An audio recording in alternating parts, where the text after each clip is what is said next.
if they don't get it passed here in the first couple weeks of 2026, and the Democrats do take positions after the midterms, they may not even get it passed ever,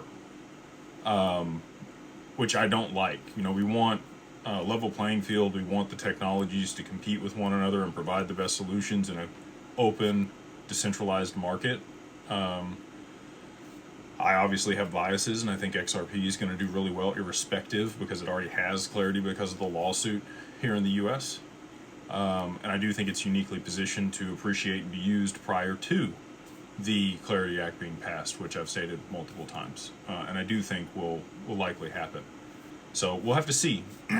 You know, I would like to see things passed early here in 2026 for this, and maybe another bill introduced later in the year to kind of fill the gaps or the missteps for this one, to make sure that we are, you know, continue to foster innovation here in the U.S. and we become that leader like we were with the internet.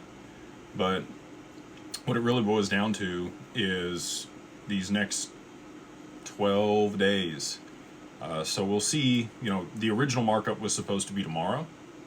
We'll see if, you know, they actually released that a little bit early, so that's promising that they released it. People are going to go back and forth, and hopefully they can come to something that they can pass here in the next 10 days, you know, before their focus has to be put on the funding bill. So that's where things sit.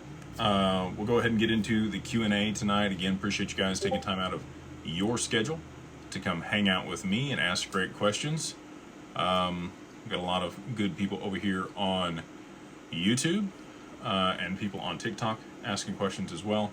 On the other side, you know, again, not going to belabor this or spend a bunch of time on it. We are suing Zach Rector, and, you know, I will answer questions about that.